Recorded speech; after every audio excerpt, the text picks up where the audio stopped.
On two, on two.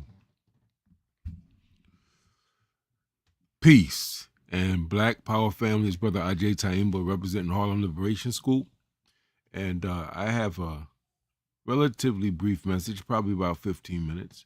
This is impromptu. I don't expect a lot of people to see the live version. But certainly if you are watching, please share this, family. It's very important. Try to share it with at least two people. Want to kind of get right into it by saying this. Family, we're living in a very interesting time. It's a moment of great repression and crisis and despair, and yet great opportunity if we take advantage of some things at our disposal, right? What I'm finding is that we have great passion, pretty decent propaganda, heavy political rhetoric, but we're light on the preparation, and that concerns me because effective change requires organizational skill, family, and knowledge, not just emotional appeals, right? Not just having a number of events. That all of this has to be orchestrated in a certain way with a clear call to action, clear community canvassing, and a whole number of other things. I want to, in this conversation, help us appreciate the need to upgrade how we're thinking about leadership and organizing in our organizations and the messaging we're sending to our organizational members, to our larger community about what's needed at this precise time, right? And so I guess I'll begin with this. One of the things I'm seeing is I did a video that's become pretty popular highlighting 5 types of people we have in the conscious community. And one of them is the sophomore. These are different archetypes, right? One of the things I want to warn us against is the sophomore trap, when confidence outruns competence, right? And so you see me looking down, I've written specific notes to make sure I don't miss anything I want to say. So when we talk about sophomore, that's a Greek term. It literally means wise fool. Now, we know sophomore is your second year in high school and your second year in college. We may never have thought about what it originally meant, wise fool, right? The presumption is if you're in high school, okay, you're in your second year, you did 1 year, and now you think you got it all figured out. Nobody could tell you nothing. But meanwhile, you got 3 more years to go. In college, the same thing. You did 1 year of college, now you're in your second year, and nobody could tell you nothing. You think you got it all figured out, but no, you got 3 more years to go, right?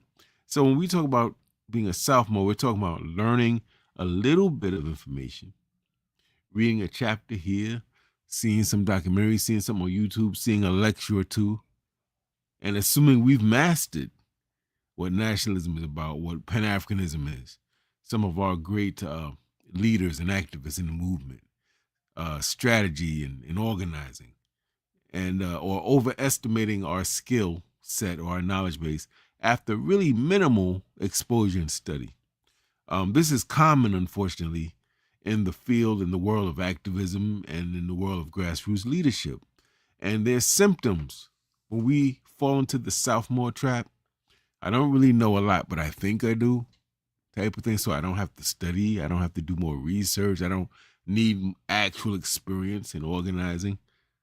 That has negative outcomes, family. And a few of them are organizations popping up that don't last, right? Because they don't know the foundational skills. They haven't learned the foundational skills.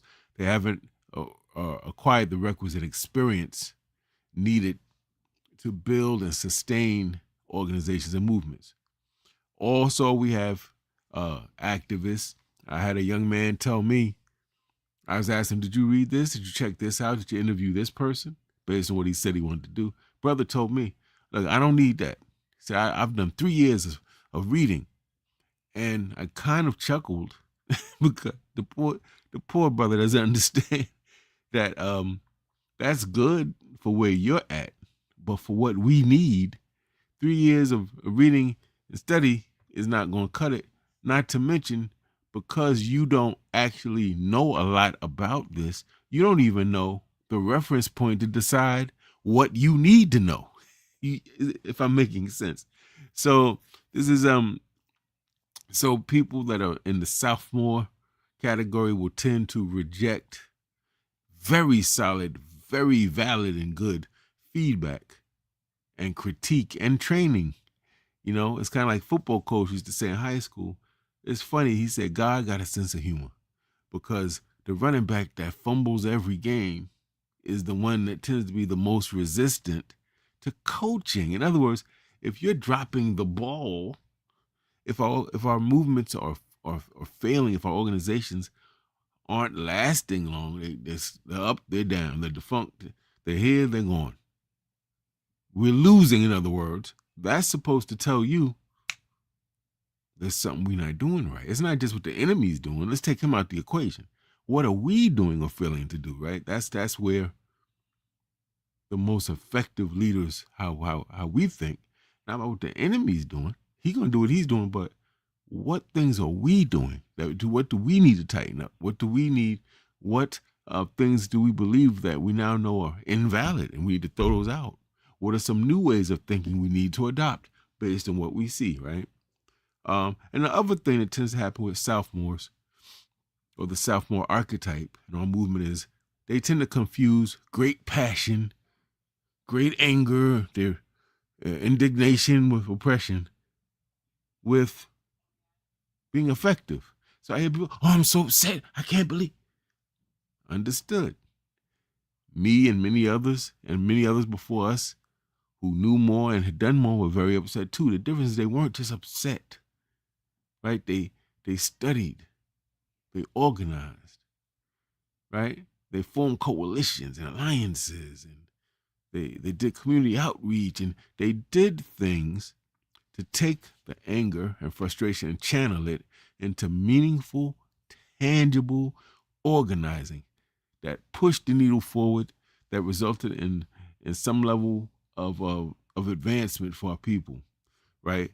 So what happens now if you have a whole population of Black folk who have the sophomore mentality? I did this, I did a little bit of this, I did a little bit of that, I got it figured out, nothing you could tell me. Well, there's going to be burnout. You know why? Because their efforts are going to fail. It's predictable. This is not mystical magic. It's predictable. If you don't know what you're doing, you're going to fail in what you're doing.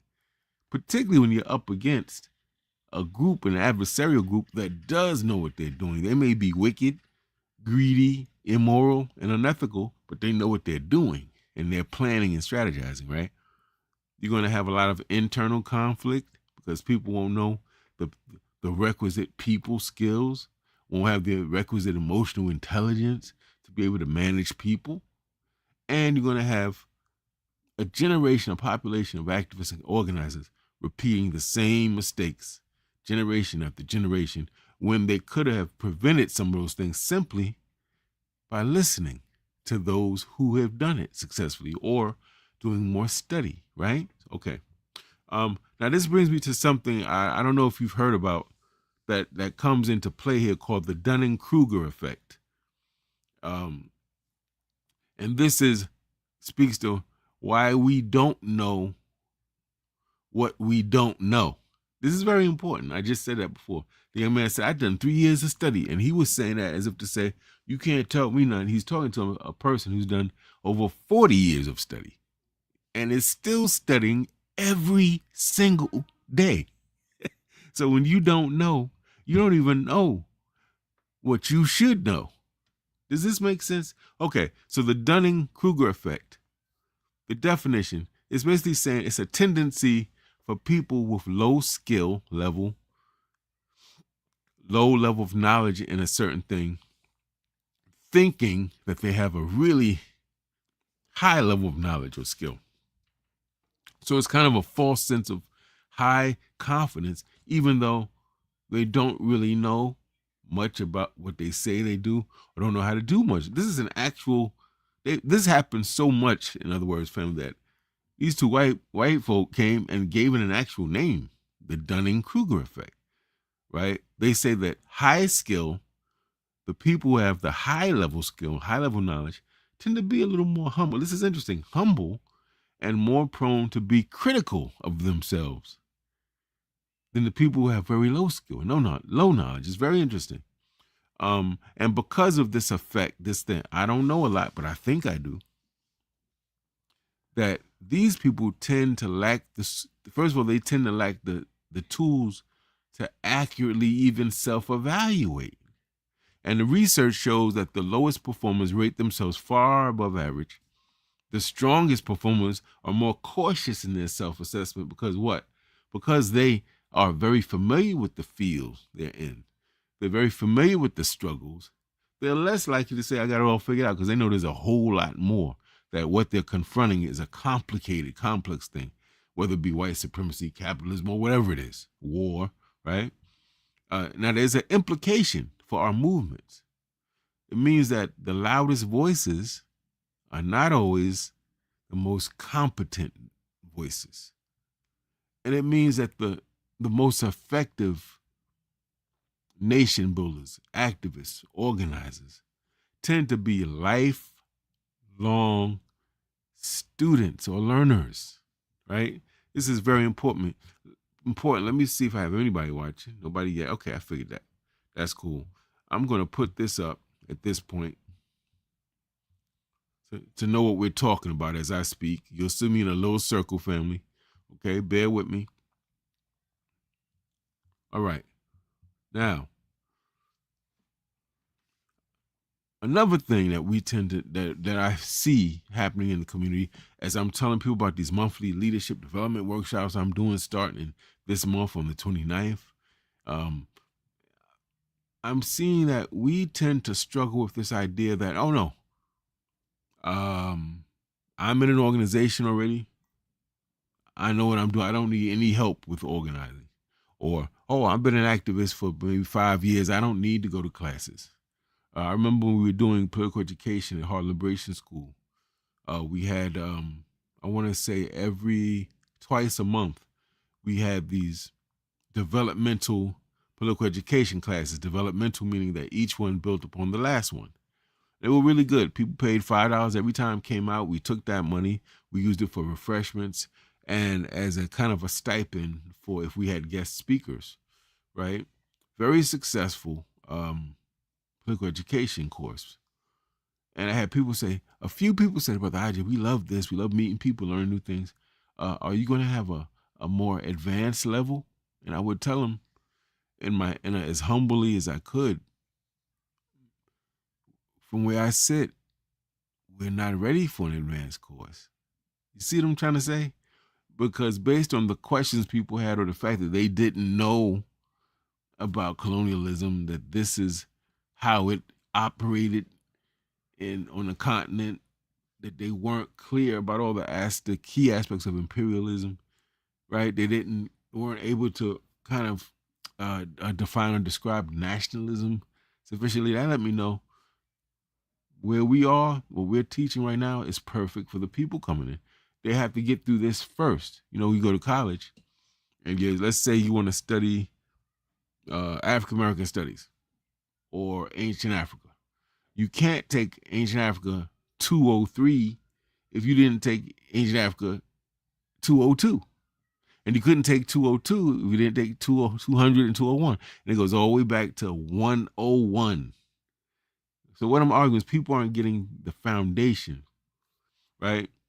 And people who let's say have been in movements for a little while, even veteran organizers and activists, there are some who've done remarkable work over decades, and some of them think that because they worked so long and maybe were very effective, some celebrated, some not. Some of them even think, "Oh, I got this. Nothing you could teach me, brother, sister. I did this." And I want to give some examples. I want to locate this in our actual history to make my point. There are so many examples of Black people in our history. I could use in sports, entertainment, community leadership that were excellent at what they did. Some would say mastered what they did, and yet they still they sought people to train them, to educate them, right? So I'm gonna give an example. Muhammad Ali, arguably the greatest, some say the greatest heavyweight, some say the greatest boxer of all times. Uh, he still had trainers, he had strategists.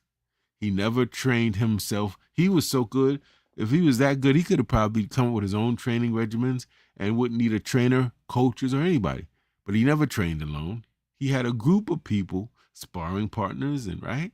He had trainers, he had conditioning coaches, because he understood that to be the top, to be at one's top game, to perform at the top level, requires guidance outside of yourself. And even if you're the heavyweight champion, that means to stay heavyweight champion, you still got to learn new techniques. You still got to work on stamina. You still got to identify the places where you're weak. Kobe Bryant, elite player, considered one of the top 5 greatest basketball players of all time. Still hired specialists. We're not talking about his regular team, LA Lakers coach. He went outside the team and hired his own special coaches.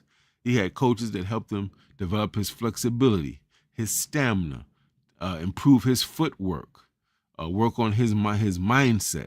He actively sought people who knew more than him.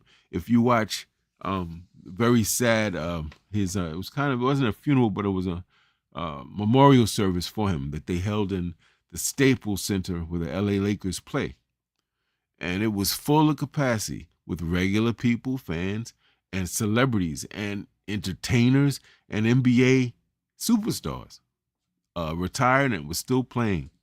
And Michael Jordan got up and cried, and he was tearing, he was crying, said he was like a little brother to me. He said he annoyed me, talking about Kobe, because he would hit me up at 2 in the morning, 3 in the morning, 4 in the morning, and be like, how do you do the double team? How do you pivot out of it? And Jordan is like, this dude is hitting me up this early, asking me about basketball. Yeah, he said it annoyed him, but it made him love Kobe because Kobe had the same passion he had. No matter how good Kobe was, he's still reaching out to people better than him to say, how do you do this? Because he said, because he understood if I could reach out to the best of the best, I'm going to be better. Matter of fact, there's a famous all-star game where they're playing against each other, and that, you know how they would bend over and hold their shorts when they get in their breath? They're both doing that. And Kobe's asking him, when you do that fadeaway, how do you pull that off? And Jordan is explaining it to him in the middle of the game. It's amazing, right? Kobe understood, like all champs, that high standards require continuous commitment to continuous development and learning. I'm going to now go to my main man, Brother Malcolm X. Malcolm X, we all would agree, was a brilliant, disciplined, committed revolutionary leader and theorist. He didn't get a chance to be as much of an activist because he was unfortunately assassinated before he was able to demonstrate his active. But his community organizing capability was phenomenal. Those who know that he personally helped build several Nation of Islam mosques along the East Coast and some even in the Midwest. The great Malcolm X, great as he was, he relied on a cabinet of advisors. One of the most famous was Dr. John Henrik Clarke, who he consulted to deepen his historical analysis, his global political analysis, and there were others that he had in different fields that he would go to. Dr. John Henrik Clarke talks about giving Malcolm a folder of information before a speech or a debate, and how Malcolm would scan that, understand it quickly, and go out and destroy people in debates. And the John Henrik Clarke said, I never saw anybody who could assimilate so much information so quickly and so well, right? He had legal and organizational advisors, right? So he shows us that revolutionary leadership is not an individual project. Even if you're speaking as an individual, you are consulting, you're still going to books, libraries, museums, you're still talking to elders. Malcolm still talk to elders in the movement, family. One of the reasons he was so brilliant. So I hope I'm making the point. I also want to give an organizational example. Those of you who are familiar with the civil rights movement and Black Power movement may have heard of the group SCLC, Dr. King's organization, and SNCC, the Student Nonviolent Coordinating Committee. And both of them were highly effective in the civil rights movement. SNCC was highly effective in the civil rights movement and the Black Power movement, being that they were a younger class of typically student activists, high school and college student activists. And I want to say that their success was not accidental. Both of these organizations invested heavily in political education and training. Ella Baker, in terms of SCLC and SNCC, she emphasized grassroots leadership development. So she was constantly, and she was a seasoned community organizer. In the 50s, Ella Baker had been in civil rights activity probably for 30 years, family. Right? In the 50s, when she's in SCLC, she had already been involved in civil rights organizing, community organizing, activism for 30 years. So she was a seasoned organizer. So she's teaching some of the people in SCLC the basics of community organizing. She's also then going to helping to start the Student Nonviolent Coordinating Committee and teaching those same hardcore community organizing, grassroots leadership skills to now a young group of activists in the movement. And also SNCC, they had people like James Lawson. And if you go on YouTube, you can see him.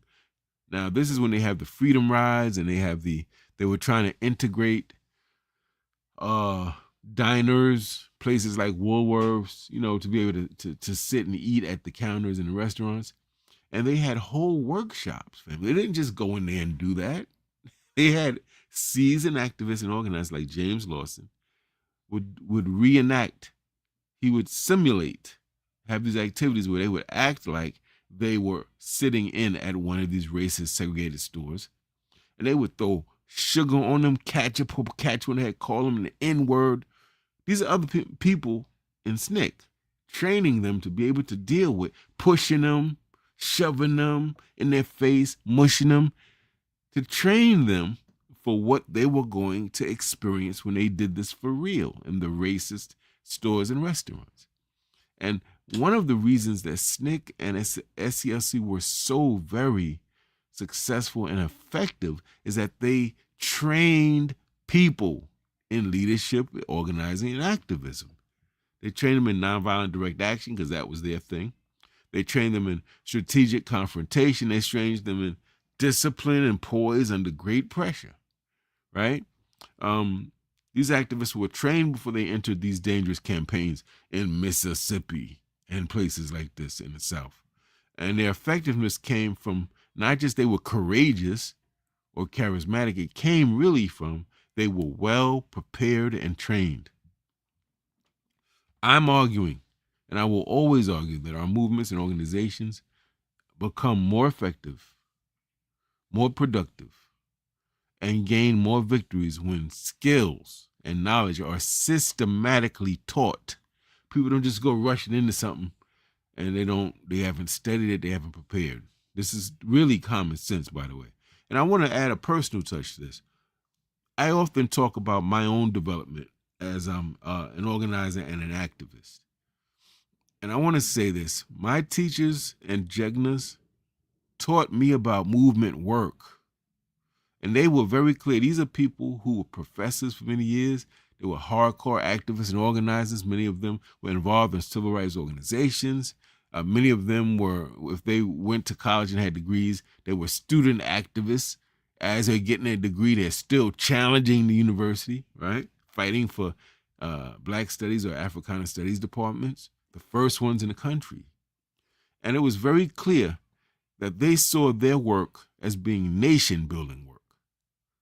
Not fighting just to fight, not fighting just because they're angry. They had a vision of Black people being in power, being self-governing, being safe, producing the things they needed for ourselves. In other words, their nation building and resistance work was not for show, was not for clout.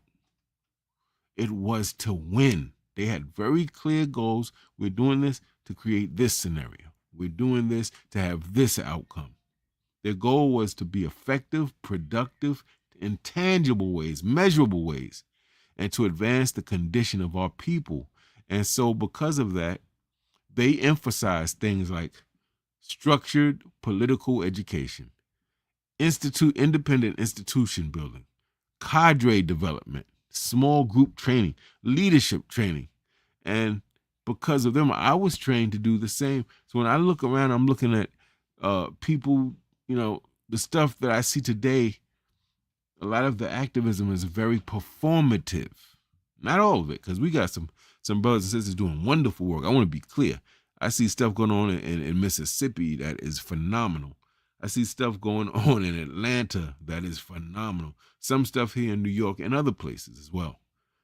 But I want to contrast what I was taught and what I saw up front and what my teachers did with what I see now. Too often today, we're substituting staged photo ops. There are people going to historical landmarks and taking pictures there. Okay.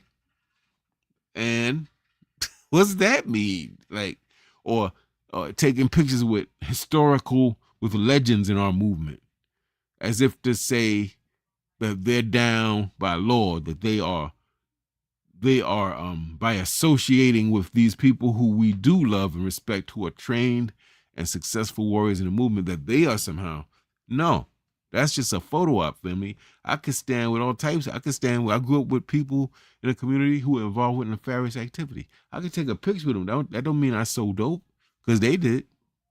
I mean, we needed these type of things, having viral moments, telling us, it's just ridiculous. Empty rhetoric, symbolic gestures.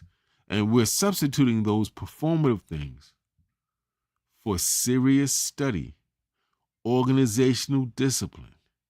I mean, you would never have seen Brother Malcolm taking pictures in famous places as a way of saying, see how serious I am? Look at the picture. Look at the guy I'm posed with. No, he did that as to document the history. So I'm seeing a lot too much of this. We can't substitute performative activism, symbolic activism for sustainable institutions, for long-term leadership development. Visibility, proximity to real warriors is not the same as being one. Representation is not the same as actual power. And so I want to say that we have to strategize and we have to plan. Let me give you another case in point. Right now, we're witnessing and going through very repressive policies and practices through this presidential administration. We see national guards being deployed in cities with high black populations, instigating stuff, almost like they're trying to get us to fight back so they could kill us and lock us up, right? And I want you to be clear that the policies and practices you see and that you detest, as you should, they're being enforced now. We're seeing them right now, but they were planned years ago. Project 2022, created by the Heritage Foundation, the ultra-right-wing conservative group that put this plan into place, they started, what you see right now, they started planning that in 2022. And in a broader sense, their strategy, the things you see trying to expand the powers of the executive branch, trying to argue that the president has almost complete power to do as he or she feels.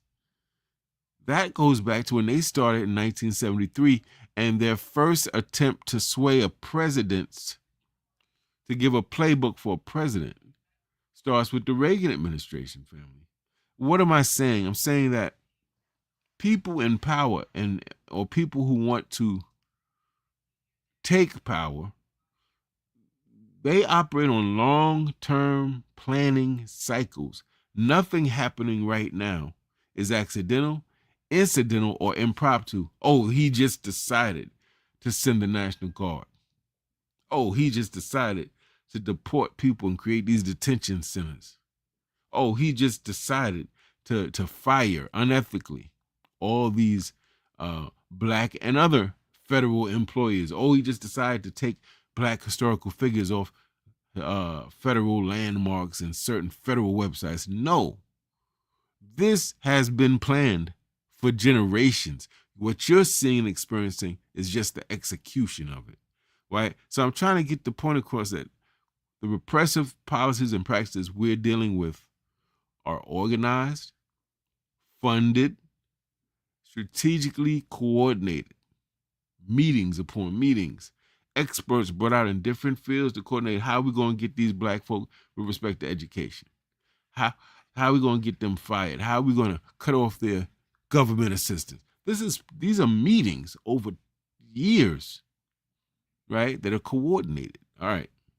So the lesson for us here is that if oppressive forces, if adversarial forces plan our demise and subjugation decades ahead, that our resistance to that and our nation building efforts cannot operate paycheck to paycheck, week to week. Spontaneity and impromptu organizing will never defeat structured, organized, right, power. It will never do that. It means that our liberation and resistance and nation building movements and initiatives require long-term strategizing, institutional memory, and trained leadership pipelines. Let's revisit this again, this idea of sophomores.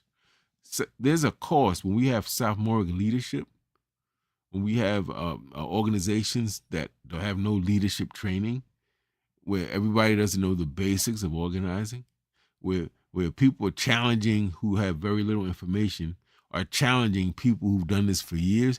We have a problem, but it's not just a symbolic problem. This creates very real challenges in our organizations. Poor conflict resolution, weak financial practices and mismanagement, no strategic planning, personality or charismatic driven decision making. And members, what? Members see this stuff ain't on time.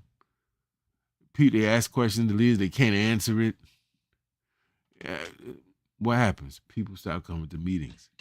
They don't trust the leadership. They don't see their organization they joined and that they're paying dues for or whatever, producing the things they said they would, because the people running them don't have that skill set or knowledge base.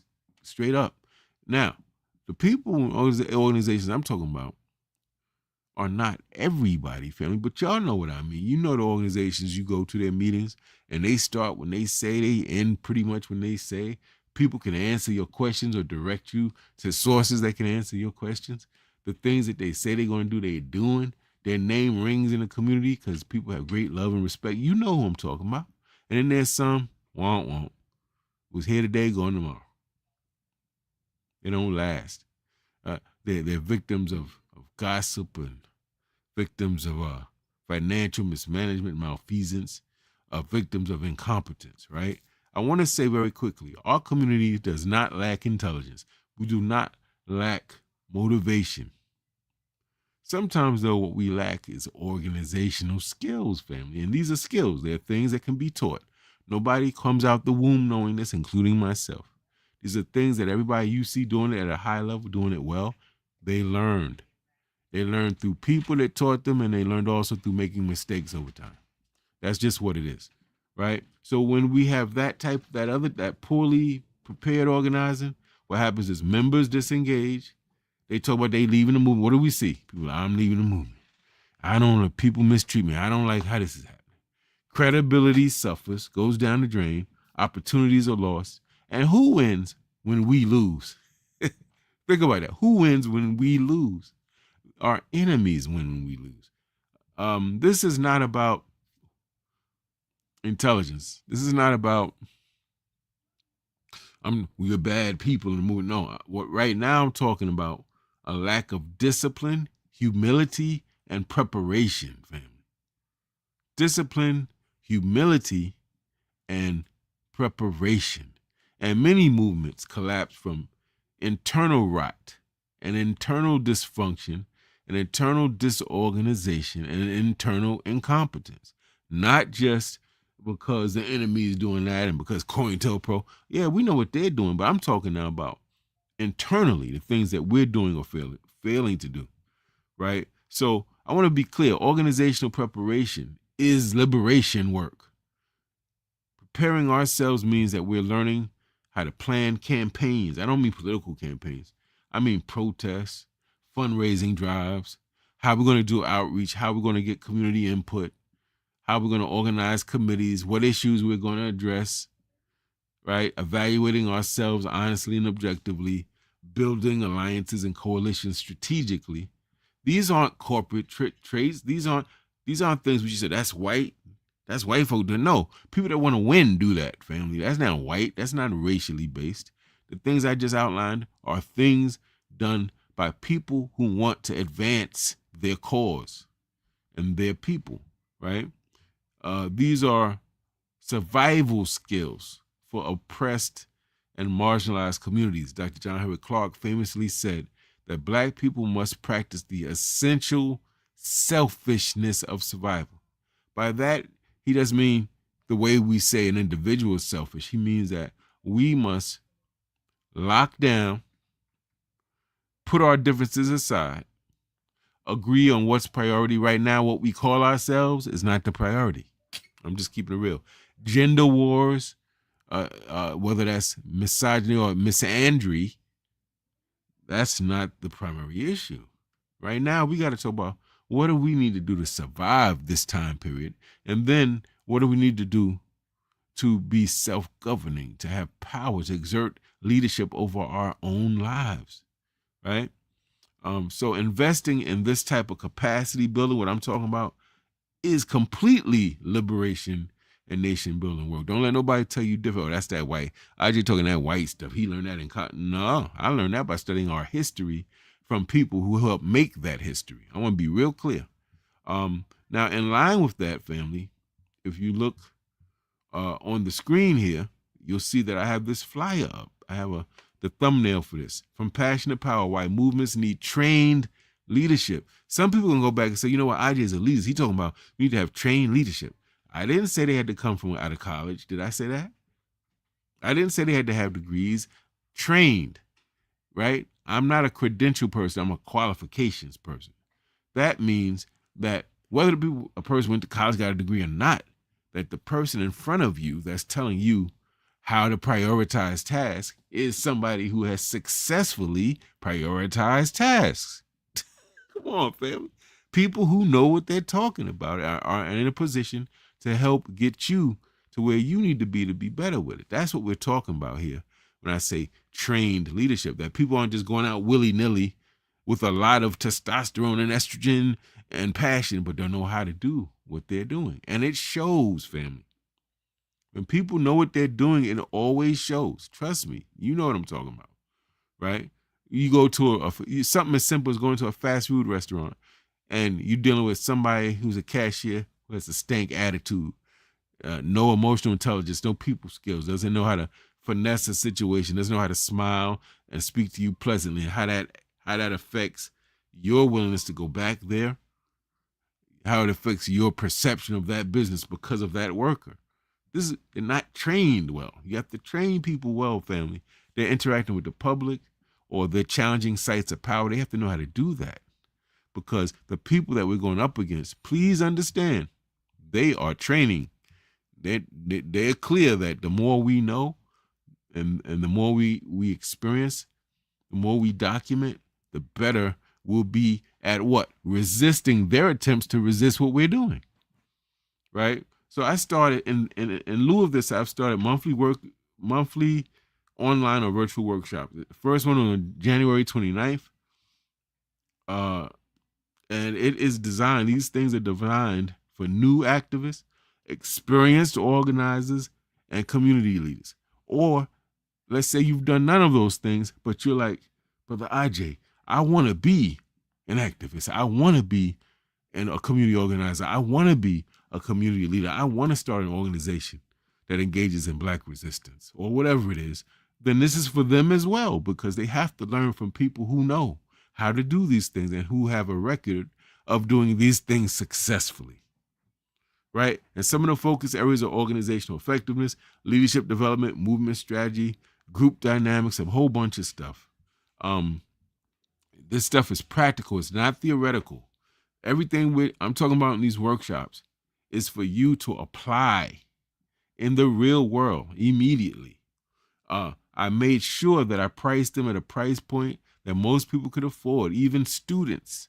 $10, family, for this whole year. Every one of these workshops will be a different one every month, starting January 29th. Every one is only $10. And with the $10, you get the 60-minute, in some cases it'll maybe be 90 minutes, depending on the topic, workshop.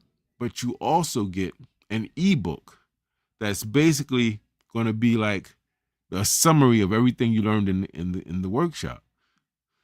It's almost like you don't even have to really take notes, to be honest, because all the main points discussed in the workshop, I put into these ebooks. So you have something you could take with you that's a document that goes through everything you learned in the actual workshop. Because I just believe, family, if we want better outcomes, getting upset at what they doing, and did you see what he said? I don't want to see videos no more about what they doing, what they talking about. I want to do something. That's just how I was taught. And I hope that that's how you are too. Passion can help start a movement, but preparation is going to sustain them and make them successful. So if you see, if you look on the screen, you will see a flyer, or not really a flyer, it's really a thumbnail, and it has a QR code on it. If you're interested, family, scan that, you can register. And if also in the description section, I point you to a video, I believe, where I talk about the actual workshops, one by one, what they'll teach. Family, please check them out. Please take it seriously. If we want to win, we got to prepare. You don't see no actor that gets in a movie and doesn't go over their lines. You don't see any football player or athlete that doesn't go to practice. You don't see any musician worth anything that doesn't rehearse. I mean, this is common sense, family. So I really hope we take these workshops seriously. I still have some room in this first workshop. It's not full. And I'm like, no, that's not good. These workshops should be 50 people in them or more, period. Every one of them, based on what I'm seeing and not seeing in a nationwide context. They should be packed. This ain't no, I'm trying to get rich, family. If I was trying to get rich, they wouldn't be $10. Trust and know that. This is, I'm seeing that we're soft in some areas and we got to step up. These next 5 to 10 years, we have to put our own Project 2025, or at this point, 2026 together, and be in position to execute it. And that only happens when we tighten up our leadership and our organizational capacity. So thank you for that, family. I'm going to sign out. Have a blessed day. I hope to see many of you on January 29th for our first workshop. The information is there. You can go back to the video, check out the description section on how to register. Thank you, family. Peace and Black Power.